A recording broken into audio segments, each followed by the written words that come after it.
The LP SmartSide Naturals collection does have a touch-up kit.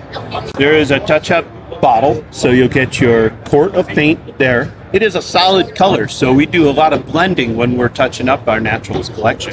As you apply your end cut sealer, you'll just apply it to the end of the board. And if you get a little bit too much on the face, just wipe it off. It wipes right off the face, and it won't affect the color of the board. Feather it in so it looks nice there, but get your ends sealed. These are any ends that are exposed to the weather. Scratches are a normal process, and sometimes you need to touch them up.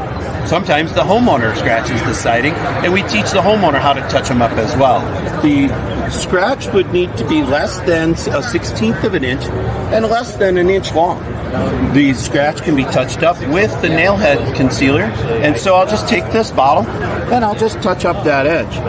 Remember, in this process, less is more, and just being able to touch that up, and then maybe being able to feather that in with a secondary foam brush. So we just go ahead and feather that in, and it virtually disappears.